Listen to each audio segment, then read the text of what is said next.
जय हिंद साथियों, आपका स्वागत है हमारे YouTube चैनल ग्लांस एकेडमी पर। आज की इस वीडियो में हम डिस्कशन करेंगे सोशल स्टडीज के महत्वपूर्ण MCQs जो आपके आगामी परीक्षाओं यूपी टेट, सी टेट और राजस्थान टेट को ध्यान में रख के बनाए गए हैं। और इसी से संबंधित चाइल्ड डेवलपमेंट एंड पेडागोजी की भी टेस्ट सीरीज चलाई जा रही है। अगर अभी तक आपने चैनल को सब्सक्राइब नहीं किया तो प्लीज़ चैनल को सब्सक्राइब करें और साथ ही बेल नोटिफिकेशन को ऑन कीजिएगा, जिससे सबसे पहले अपडेट्स आपके पास पहुँचे। आप प्लेलिस्ट में जाके वहाँ से टेस्ट सीरीज को कर सकते हैं। चलिए शुरू करते हैं हम अपने पहले क्वेश्चन से। अहमदाबाद सूती वस्त्र उद्योग का गढ़ है। अहमदाबाद कहाँ पर पड़ता है? गुजरात में। निम्नलिखित में से कौन सा कारक अहमदाबाद में वस्त्र उद्योगों के फलने फूलने के लिए उत्तरदायी है? तो देखिए, वस्त्र उद्योग के लिए कपास की आवश्यकता होती है सूती वस्त्र बनाने के लिए। तो हम देखते हैं, भारत सरकार की औद्योगिक नीति, सस्ते दामों पर श्रम शक्ति की उपलब्धता, यह कपास की खेती वाले क्षेत्र के पास है, तूतीकोरिन पत्तन तक पहुंचना आसान है। तो सही जवाब हो जाएगा सी ऑप्शन, क्योंकि कपास की खेती यहाँ पर नज़दीक है और यहाँ पर कच्चे माल की उपलब्धता आसानी से हो जाती है, जिससे सूती वस्त्र का निर्माण इजीली और सस्ते दामों पर होता है। अगले प्रश्न की ओर देखें। बागान जो वाणिज्यिक कृषि का एक प्रकार है, इसको भारी मात्रा में किसकी आवश्यकता होती है? भूमि और पूंजी की, केवल पूंजी की, भूमि और श्रम की, श्रम और पूंजी की। सही जवाब हो जाएगा सी, क्योंकि भूमि के साथ साथ श्रम भी चाहिए। जब तक लेबर नहीं होंगे तब तक उसको वाणिज्यिक कृषि का कोई फ़ायदा नहीं होगा। नेक्स्ट क्वेश्चन देखें। ब्लैकफुट इंडियन, ये क्या है ब्लैकफुट इंडियन? क्यूबा में बागान में काम करने वाला, कनाडा में प्रवासी भारतीय, निकोबार द्वीप समूह में प्रचलित बीमारी, उत्तरी अमेरिका में एक देसी जनजाति। तो डी ऑप्शन सही हो जाएगा, उत्तरी अमेरिका में एक देसी जनजाति है। नेक्स्ट स्लाइड पर चलें। भारतीय उपमहाद्वीप में उन मृत जीव जंतुओं को खाने के बाद गिद्ध, यानी गिद्ध की जो किडनी है, इसके काम न करने के कारण ही गिद्ध मरने लगे थे, और जिनका उपचार किसके साथ किया गया था? तो किसके साथ यहाँ पर पूछा जा रहा है, तो इसका सही जवाब हो जाएगा सी ऑप्शन, डाइक्लोफेनेक। क्या है? डाइक्लोफेनेक। यह एक दर्द निवारक दवा है जो सामान्यतः जानवरों को, पशुओं को दी जाती थी, और जब वो पशु मर जाते थे तो गिद्ध जब इनको खाते थे तो उन दवाओं का जो असर होता था वो कहीं ना कहीं गिद्ध के शरीर में जाने लगा, और उससे उनके गुर्दे जब फेल होने लगे, यानी किडनी, तो गिद्धों की मृत्यु होने लगी। अगले प्रश्न को देखें। पवन क्रियाएं, छत्रक सेल जो होता है, पवन क्रिया मतलब जो वायु होती है, जो हवा चलती है, वो एक छत्रक सेल बनाती है, जो प्रायः कहाँ पाए जाते हैं? आपसे पूछा जा रहा है रेगिस्तानों में, उष्णकटिबंधीय तटीय क्षेत्रों में, पहाड़ों में, पठारों में। सही जवाब हो जाएगा ए, ये रेगिस्तानों में पाए जाते हैं। कुछ इस तरीके के जो है कि बालू के टिब्बा टाइप का जो है कि खड़े हो जाते हैं, यहाँ बालू रहता है और इसी तरीके के यहाँ पे ये खड़ा हो जाता है। हवाओं के झोंकों से ये बालू इकट्ठी होकर छत्रक सेल बना देती है। नेक्स्ट स्लाइड पर चलें। 1857 के विद्रोह के परिणाम के रूप में निम्नलिखित में से कौन सा परिवर्तन ब्रिटिश संसद द्वारा लाया गया 1857 के विद्रोह के बाद? तो पूछा जा रहा है, ब्रिटिश कैबिनेट के एक सदस्य को भारत के लिए राज सचिव नियुक्त किया गया। उन प्रभुत्वशाली हिंदू और मुस्लिम नागरिकों की जमीन और संपत्ति जब्त कर ली गई जिन्होंने विद्रोह का समर्थन किया था। पठान और सिख सैनिकों के ब्रिटिश भारतीय आर्मी में शामिल होने पर प्रतिबंध लगाया गया।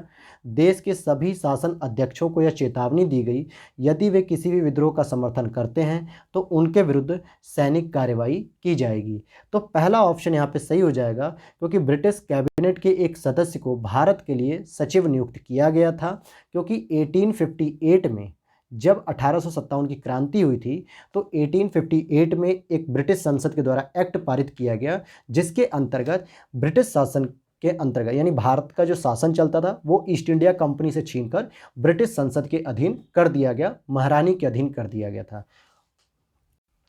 और 1857 की क्रांति जब हुई थी तो उस समय आपके भारत के जो गवर्नर जनरल थे वो कौन थे? लॉर्ड कैनिंग साहब थे। नेक्स्ट स्लाइड पर चलते हैं। नेक्स्ट क्वेश्चन है आपका, 1720 में ब्रिटिश सरकार ने किसके लिए कैलिको अधिनियम पारित किया था? कैलिको अधिनियम। इंग्लैंड में कैलिको अर्थात सूती कपड़ा उद्योग को बढ़ावा देने के लिए, या इंग्लैंड में कैलिको सूती कपड़ों का उत्पादन करने के लिए, इंग्लैंड में छापेदार सूती कपड़ों छीट के उपयोग पर पाबंदी लगाने के लिए या कालीकट के विद्रोहियों को दंड देने के लिए। तो सही जवाब हो जाएगा सी ऑप्शन कि इंग्लैंड में जो छापेदार सूती कपड़ों छीट के उपयोग पर पाबंदी लगाने के लिए कैलिको अधिनियम 1720 में इन्होंने पारित किया था। नेक्स्ट स्लाइड पर चलते हैं। परमाणु ऊर्जा संयंत्रों में बिजली की प्रक्रिया द्वारा उत्पादित की जाती है, यानी कौन सी प्रक्रिया द्वारा जो है कि बिजली उत्पादित की जाती है। तो इसका जो सही जवाब हो जाएगा वो हो जाएगा आपका नाभिकीय विखंडन। जब ये विखंडन होता है तभी बिजली यानी उत्पादित होती है परमाणु ऊर्जा संयंत्रों में। और अगर आपसे पूछे सूर्य में जो एनर्जी होती है वो कैसे होती है, तो वहाँ पे होता है नाभिकीय संलयन, यानी हाइड्रोजन के दो परमाणु आपस में संलयन करते हैं तो एक हीलियम बनता है और एक एटीपी फॉर्म में एनर्जी निकलती है। तो ये तो हो गया सूर्य के लिए, लेकिन इस प्रश्न में अगर परमाणु ऊर्जा में बिजली की प्रक्रिया करनी है तो नाभिकीय विखंडन। अगले प्रश्न को देखें। तंती, मोमिन और देवंग समुदाय किस काम में लगे हुए थे। ये जो समुदाय थे ये सामान्यतः बुनने के काम में लगे हुए थे, अर्थात जुलाहा वर्ग से संबंधित थे, जो बुनकर होता है ना उससे संबंधित। नेक्स्ट क्वेश्चन है, मोहम्मद बिन तुगलक ने अपनी राजधानी को दिल्ली से दौलताबाद स्थानांतरित क्यों किया था। अपने साम्राज्य को प्रभावी तरीके से नियंत्रित करने के लिए, क्योंकि दौलताबाद केंद्र में स्थित था, उत्तरी भारत से उसे पर्याप्त राजस्व प्राप्त नहीं हो रहा था, मंगोलों से बचने के लिए, दक्षिणी शासकों को दंडित करने के लिए। सही जवाब हो जाएगा ए ऑप्शन, क्योंकि दौलताबाद उसकी नज़र में मुगल साम्राज्य अर्थात जो सल्तनत काल का साम्राज्य था भारत के अंतर्गत, उसका केंद्र दिख रहा था कि दौलताबाद में रह के दौलताबाद में दक्षिण भारत और उत्तर भारत दोनों का प्रशासन सही रूप से चलाएगा। लेकिन कुछ समय बाद उसे फिर वापस दिल्ली राजधानी स्थानांतरित करनी पड़ी और जिसकी वजह से बहुत सारे जो प्रजा थी वो इससे नफरत करने लगी थी। नेक्स्ट क्वेश्चन है, ईस्ट इंडिया कंपनी ने 1651 में बंगाल में हुगली नदी के किनारे फैक्ट्री स्थापित की थी। किसके लिए की थी। स्थानीय किसानों से नील खरीदकर उसे इंग्लैंड भेजने के लिए, एक बेस स्थापित करने के लिए जहां से फैक्ट्री अपना काम चला सके, इंग्लैंड को निर्यात करने हेतु सूती कपड़ों के उत्पादन के लिए, मसालों को खरीदकर उन्हें इंग्लैंड भेजने के लिए। तो सही जवाब हो जाएगा इसका क्या हो जाएगा दोस्तों, बी ऑप्शन सही हो जाएगा कि एक बेस स्थापित करने के लिए जहां से फैक्ट्री अपना काम चला सके, यानी गोडाउन के रूप में सामान को इकट्ठा कर सके रॉ मटेरियल के रूप में और वहीं से इंडस्ट्री को ऑपरेट किया जा सके। नेक्स्ट स्लाइड पर चलते हैं। ईस्ट इंडिया कंपनी ने मुख्य रूप से यहाँ पे फिर स्पेस दिया हुआ है के लिए बंगाल से दीवानी राजस्व का उपयोग किया। किस काम के लिए किया। पुल और सड़कें बनाने के लिए, स्कूल कॉलेज और विश्वविद्यालय बनाने के लिए, भारत में सूती और रेशमी कपड़ों को खरीदने के लिए, ब्रिटेन में इनके क्षीयमान भंडारों की भरपाई करने के लिए, सोने और चांदी के भंडारों को संचित करने के लिए।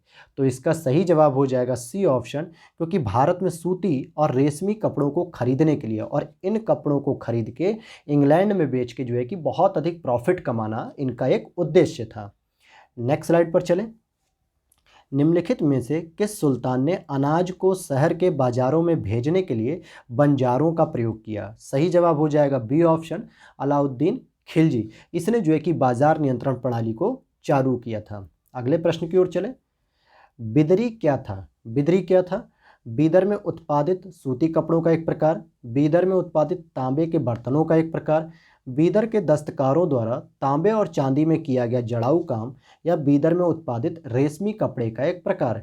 सही जवाब हो जाएगा इसका सी ऑप्शन, क्योंकि बीदर के दस्तकारों द्वारा तांबे और चांदी में किया गया जड़ाऊ काम और यह मुख्य रूप से दक्षिण भारत में प्रचलित था, दक्षिण भारत के बीदर क्षेत्र में। अगले प्रश्न की ओर देखें। आदिवासी जनजातीय लोग अपना पिछला लिखित रिकॉर्ड नहीं रखते हैं। वर्तमान के इतिहासकार आदिवासी इतिहास कैसे लिखते हैं। क्योंकि आदिवासियों का कोई भी रिकॉर्ड नहीं है कि हमारा समाज कैसा था, हमारा समुदाय कैसा था, हमारी व्यवस्था कैसी थी। तो उस जैसे राजा लोग लिखवाते थे, तो ऐसे में इतिहासकार उनका इतिहास कैसे लिखते होंगे। तो उनका इतिहास लिखने के लिए वाचिक परंपराओं का प्रयोग करके ही वो लिख सकते हैं। डी ऑप्शन सही है। नेक्स्ट स्लाइड पर चलें। पित्रादुरा क्या था।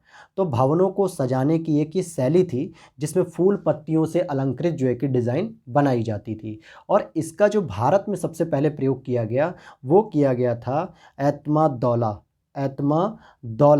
के मकबरे में। किसके मकबरे में। एतमादौला के मकबरे में सबसे पहले जो है कि इसका प्रयोग किया गया था। अगले प्रश्न की ओर देखें। निम्नलिखित में से कौन सा 9वीं शताब्दी के मंदिर स्थापत्य कला का हिस्सा था? सजावटी द्वार, रंगशाला, यज्ञ वेदी, पवित्र मंत्रों का उच्चारण करने की जगह, हवन कुंड, वर्ग पिरामिडकार कुंड जिसमें अग्नि प्रज्वलित की जाती थी। तो 9वीं शताब्दी के मंदिर की बात कर रहा है, तो यहाँ पर हो जाएगा सही जवाब ए ऑप्शन, क्योंकि उस समय सजावटी द्वार और भव्य द्वारों को यानी द्वार बनाने पर बल दिया जाता था। नेक्स्ट स्लाइड पर चलें। ब्रिटिश सरकार द्वारा 1857 में निम्नलिखित में से कौन से 3 विश्वविद्यालय स्थापित किए गए थे? सही जवाब हो जाएगा सी, कलकत्ता, मद्रास, बम्बई। और ये तीनों ही विश्वविद्यालय 1854 में एक वुड डिस्पैच आया था। क्या आया था? वुड डिस्पैच अधिनियम था, जिसके तहत 3 विश्वविद्यालयों की स्थापना की गई और ये तीनों ही विश्वविद्यालय लंदन के विश्वविद्यालय की तर्ज पर बनाए गए थे। अगले प्रश्न को देखते हैं। 12वीं शताब्दी में कीरा मुखियाओं ने जिस क्षेत्र पर शासन किया वह वर्तमान में कहाँ पर स्थित है? सही जवाब हो जाएगा सी ऑप्शन, इसका छत्तीसगढ़ अर्थात मध्य प्रदेश में। छत्तीसगढ़ मान लीजिए, मध्य प्रदेश नहीं बल्कि छत्तीसगढ़ ही सही आंसर होगा यहाँ पर। चलिए अगले प्रश्न की ओर देखते हैं। निम्नलिखित में से कौन सा राज्यों का संयोजन त्रिविभाजन संघर्ष में शामिल था? तो इसका सही जवाब होगा ए ऑप्शन, राष्ट्रकूट वंश, पाल वंश और गुज्जर प्रतिहार वंश। अगले प्रश्न को देखते हैं। आपका नेक्स्ट प्रश्न है, केले और अनानास मुख्यतः उगाए जाते हैं कौन से क्षेत्रों में?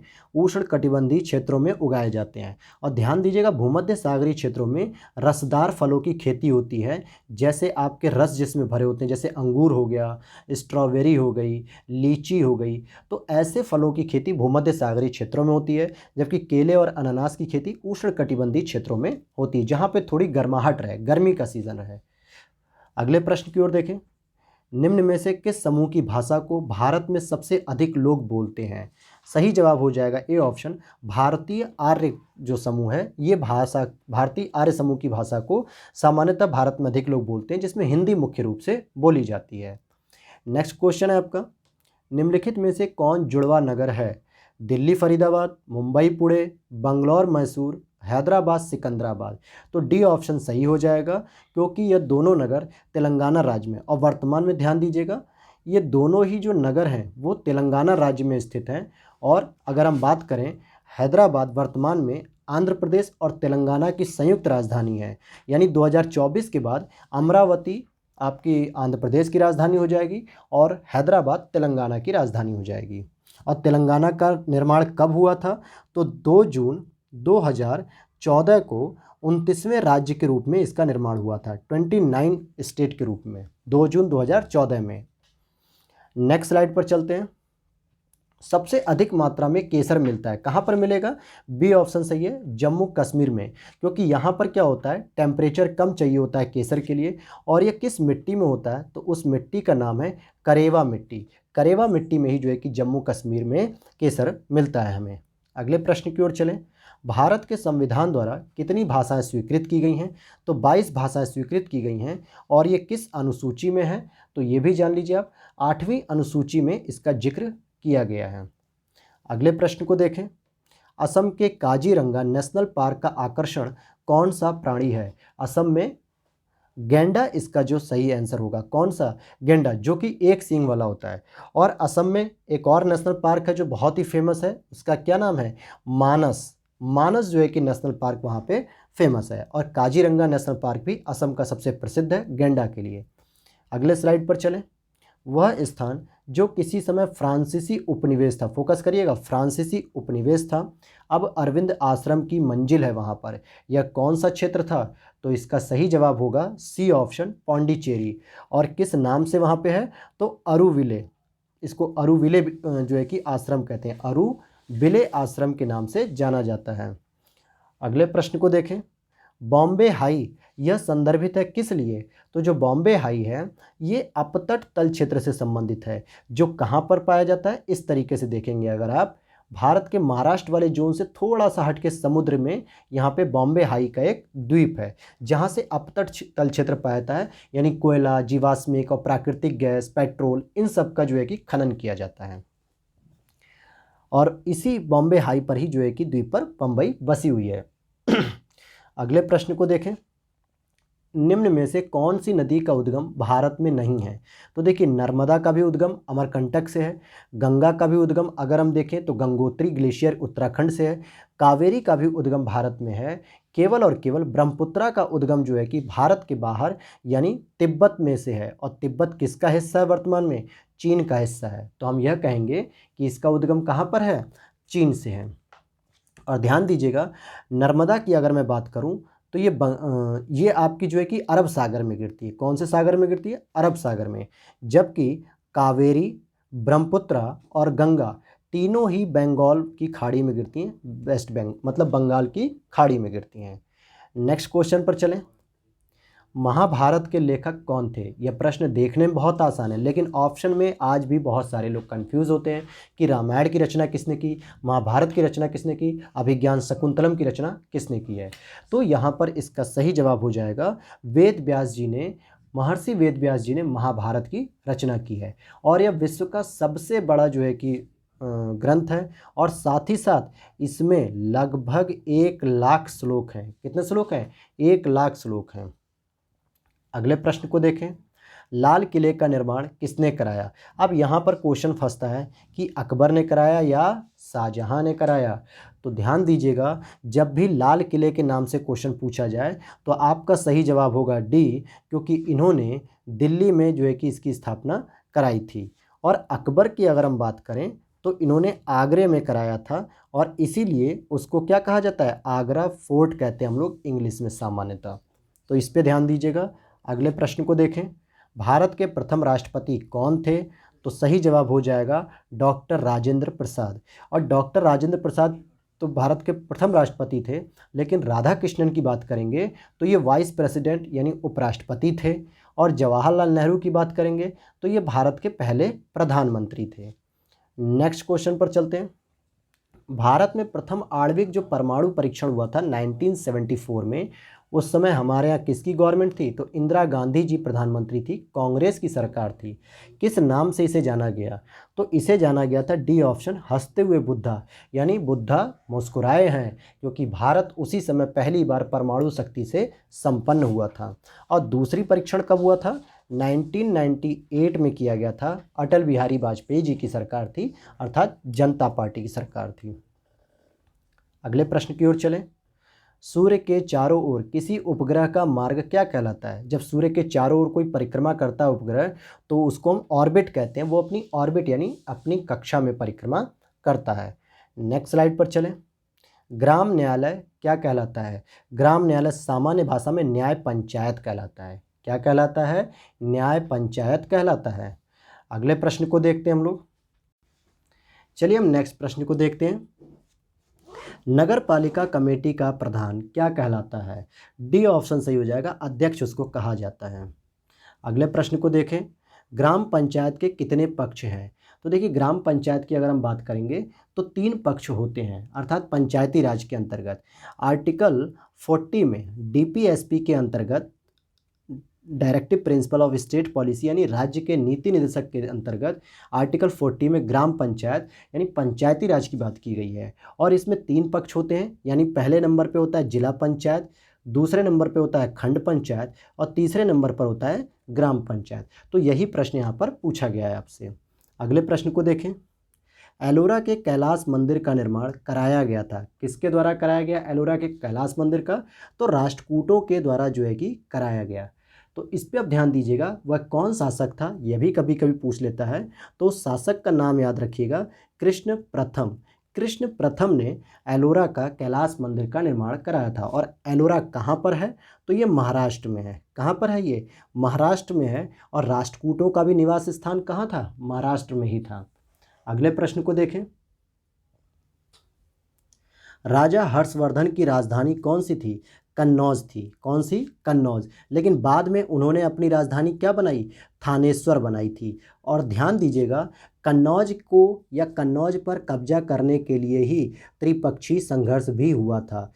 क्या हुआ था? त्रिपक्षीय संघर्ष, जो हमने पढ़ा था कि राष्ट्रकूट, गुज्जर और पाल वंश, इन तीनों के बीच ये संघर्ष हुआ था। और जबकि ये कन्नौज पर ही अधिकार करने के लिए हुआ था।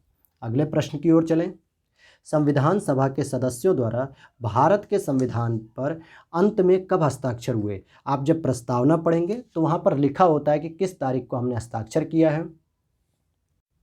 देखिए यहाँ पर ध्यान दीजिएगा, प्रस्तावना में आपको मिलेगा कि 26 नवंबर 1949 को संविधान सभा को संपन्न कर लिया गया बना के, लेकिन सभी संवैधानिक सदस्यों या संविधान के जो सभा के सदस्य थे उनके द्वारा पूरी तरीके से 24 जनवरी 1950 को सिग्नेचर किए गए कंप्लीटली, और फिर 26 जनवरी 1950 को जो है कि राजेंद्र प्रसाद को प्रथम राष्ट्रपति के रूप में नियुक्त कर दिया गया, यानी उनको चुन लिया गया, और वहीं से हमारा भारत देश क्या हो गया, गणतंत्र की श्रेणी में शामिल हो गया। अगले प्रश्न को देखते हैं। पंचशील पर हस्ताक्षर किसके किसके बीच हुए थे? तो ये नेहरू भारत की तरफ से और चाउ एन लाई जो कि चाइना की तरफ से थे, इनके बीच में हुआ था। शील मतलब होता है आचरण, और 5 आचरण अपनाने के लिए थे, अर्थात किसी भी क्षेत्रीय अखंडता का सम्मान करना, एक दूसरे देशों की आंतरिक मामलों में हस्तक्षेप न करना, सीमा विवाद को निराकरण करना, यानी सीमा विवाद पे कोई भी मुद्दा ना क्रिएट करना। तो इस तरीके से 5 समझौते हुए थे ये। अगले प्रश्न को देखते हैं। संवैधानिक सरकार का अर्थ है। संवैधानिक सरकार का क्या अर्थ होता है? संविधान की शर्तों के अनुसार सरकार होना, कानून के अनुसार सरकार का होना, लोकतांत्रिक सरकार होना, या उपरोक्त सभी। तो देखिए यहाँ पे डी ऑप्शन ज़्यादा सही होगा, क्योंकि देखिए संविधान के अनुसार होनी चाहिए, और संविधान कानूनों का पालन करता है तो कानून के अनुसार भी होनी चाहिए, और लेकिन संविधान मुख्य रूप से लोकतांत्रिक होता है, जहाँ पर जनता की राय होती है, संसद होती है, जिसके द्वारा संविधान का निर्माण होता है। तो ये तीनों ही विकल्प सही होंगे। अगले प्रश्न को देखें। पंचायती राज संस्थाओं का निर्माण सर्वप्रथम किस राज्य द्वारा किया गया? तो सबसे पहले राजस्थान के नागौर जिले में हुआ था। कहाँ पर हुआ था? नागौर जिले में। और ये किसके द्वारा किया गया था? तो जवाहरलाल नेहरू जी के द्वारा सबसे पहले किया गया था 2 अक्टूबर 1959 को। कब किया गया था? 2 अक्टूबर 1959 को सबसे पहले इसकी स्थापना की गई थी। अगले प्रश्न की ओर चलें। पानीपत की तीसरी लड़ाई में मराठों को पराजित किया गया था। मराठों को किसने पराजित किया था? तो अफगानों ने पराजित किया था, अहमद शाह अब्दाली। अगले प्रश्न की ओर चलें। निम्नलिखित में से किस पर ब्रिटिश संसद द्वारा महाभियोग चलाया गया था? महाभियोग जो है कि ब्रिटिश संसद द्वारा किस पर चलाया गया था? अगला प्रश्न है आपका कि ब्रिटिश संसद द्वारा किस पर महाभियोग चलाया गया था? तो सही जवाब हो जाएगा डी ऑप्शन, वॉरेन हेस्टिंग्स पर महाभियोग चलाया गया था, क्योंकि इन्होंने 1784 का जो पिट्स इंडिया एक्ट आया था इसके विरोध में इस्तीफा दे दिया था, और उसी के बाद जो है कि ब्रिटिश संसद के द्वारा महाभियोग चलाया गया था। नेक्स्ट क्वेश्चन है आपका। निम्नलिखित में से ग्रहों का कौन सा संयोजन गैसीय ग्रह कहलाता है? यानी कि जो पृथ्वी से अलग है एक तरीके से, जिनकी जो संरचना है वो ठोस नहीं है, गैस की तरह बनी हुई है। तो पहला ऑप्शन सही हो जाएगा बृहस्पति, शनि, यूरेनस और नेपच्यून। अगले प्रश्न की ओर चलें। कॉमन एरा क्या है? तो कॉमन एरा आपका क्या है? तो इसको भी देख लेते हैं। इसका सही जवाब हो जाएगा डी, क्रिश्चियन एरा, जो अब दुनिया के अधिकांश हिस्सों में स्वीकृत है। अगले प्रश्न को देखें। ऐतिहासिक स्थल वह है जहाँ पर क्या होता है, अतीत की स्मृति और शेष और अवशेष चीज़ें मिलती हैं उत्खनन करने पर। ए ऑप्शन सही हो जाएगा। नेक्स्ट स्लाइड पर चले। वर्णों और जातियों वर्णों में जो है जातियाँ क्यों उत्पन्न हुई, जो भारतीय समाज को संगठित करने का आधार बन गई? तो आज भी जातियों के आधार पर भारत हमारा बहुत संगठित है। तो सही जवाब हो जाएगा डी ऑप्शन, लोगों की सामाजिक व आर्थिक आवश्यकताओं में नियमित विस्तार के कारण नए कौशलों से संपन्न लोगों की जरूरत थी। नेक्स्ट प्रश्न की ओर चलें। निम्नलिखित में से किस आदिवासी समाज को खेल में विभाजित किया गया था? तो इसका सही जवाब हो जाएगा अहोम, और यह जो जनजाति है वो कहाँ पाई जाती है?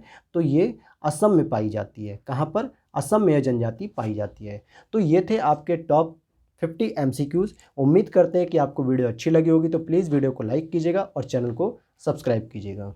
जय हिंद।